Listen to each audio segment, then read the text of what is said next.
મિત્રો આજે હું તમને ચણાના દાળનું સૂકું શાક બનાવીને બતાવી રહી છું। એ માટે મેં અહીંયા 1.5 થી 2 કપ ચણાની દાળ લીધી છે। ચણાની દાળને આપણે સ્વચ્છ પાણીથી ધોઈને 3 થી 4 કલાક માટે પાણીમાં આ રીતે પલાળી રાખવાની છે। એટલે તમે દાળ સારી રીતે આ રીતે પલળી જશે। જુઓ, જોઈ શકો છો। હવે આ દાળને તમારે બોઇલ કરવા માટે મૂકવાની છે। હવે આપણે ચણાની દાળને ઉકળવા માટે મૂકવાની છે। અહીંયા મેં એક વાસણ લીધું છે। એ વાસણમાં આપણે ચણાની દાળને આ રીતે નાખી દેવાની છે। બધી જરૂરિયાત પ્રમાણે આપણે પાણી નાખીશું। હવે આપણે એમાં 1/2 ટીસ્પૂન હળદર નાખીશું અને સ્વાદ પ્રમાણે થોડું મીઠું નાખી દઈશું।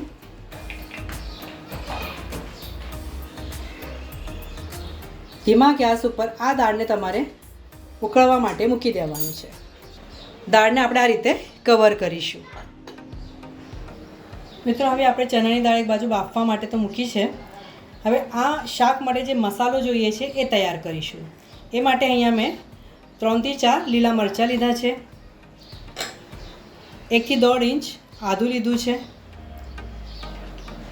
8 થી 10 લસણની કળીઓ લીધી છે, એક ટામેટું, મોટું હોય તો 1 લેજો અને નાના હોય તો 2 લઈ લેજો,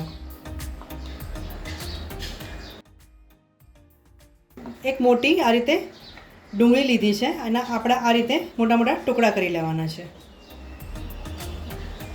હવે આપણે એને ગ્રાઇન્ડ કરી લઈશું। મિત્રો હવે પાછળના ગેસ ઉપર આપણે ચણાની દાળને બાફવા માટે મૂકી દીધી છે। હવે આપણે મસાલો તૈયાર કરીશું। એ માટે અહીંયા પિત્તળની કઢાઈ લીધી છે મેં। કઢાઈમાં તમારે 2 થી 3 ચમચા જેટલું તેલ ગરમ કરવા માટે મૂકવાનું છે।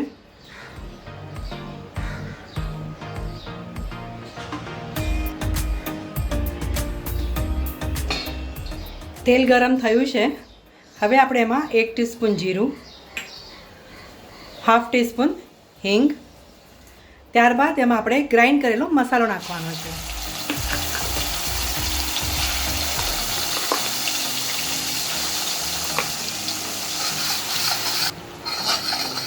હવે આ મસાલાને તમારે સારી રીતે સાતળી લેવાનો છે।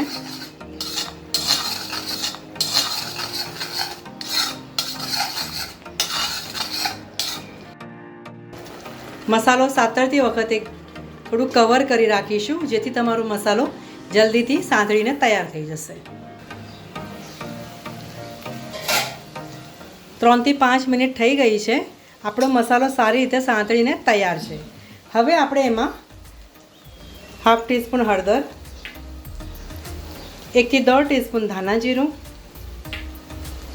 1 થી 1.5 ટીસ્પૂન લાલ મરચું, મસાલા નાખ્યા બાદ ફરીથી એકવાર તમારે મિક્સ કરી લેવાનું છે।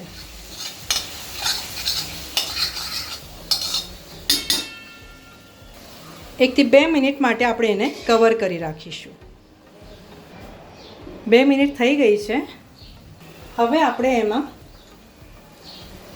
2 થી 3 ચમચા જેટલું દહીં નાખીશું। મારો ચમચો નાનો છે મિત્રો, તમે જો મોટો ચમચો લેશો ટેબલ સ્પૂન તો 2 ટેબલ સ્પૂન દહીં નાખજો।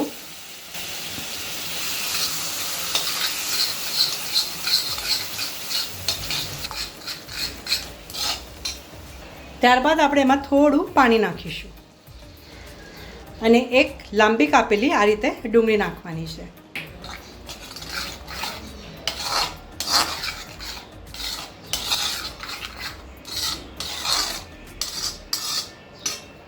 મિત્રો દાળ બાફતી વખતે પણ આપણે થોડું મીઠું નાખ્યું છે, તો આપણે સ્વાદ પ્રમાણે થોડું મીઠું નાખીશું।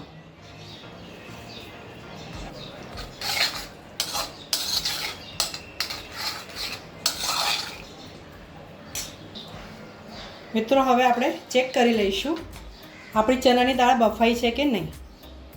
તમારે આ રીતે એને તોડી જોવાની। તમે જોઈ શકો છો આપણી દાળ સારી રીતે બાફીને તૈયાર છે। હવે તમારે આમાંથી દાળ નાખવાની છે। પાણી આટલું લેવાની જરૂર નથી કારણ કે તમારે ચણાની દાળનું સૂકું શાક બનાવવાનું છે।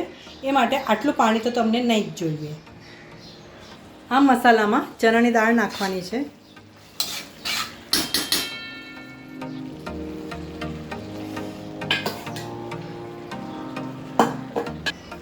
હવે આપણે સારી રીતે મિક્સ કરીશું. મિત્રો, આમાં તમે જે લાંબી લાંબી ડુંગળી કાપીને નાખી છે ને, એનાથી તમારી શાક ખાતી વખતે એકદમ ક્રન્ચી ટેસ્ટ આવશે.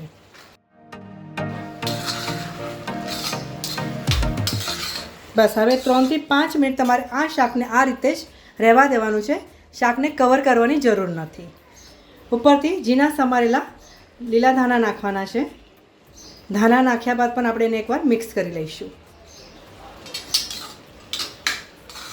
કેટલું સરસ મજાનું શાક દેખાય છે. મિત્રો, આમે ઉનાળામાં શાકની બહુ જ તંગી હોય છે, એટલે માર્કેટમાં જોઈએ એવા શાક નથી મળતા. તો તમે આ રીતે ચણાની દાળનું સૂકું શાક જરૂર બનાવી જોજો. 3 મિનિટ બાદ તમારે ગેસ બંધ કરી દેવાનો છે. વાવ, સરસ મજાનું ચણાની દાળનું સૂકું શાક મિત્રો ખાવા માટે તૈયાર છે.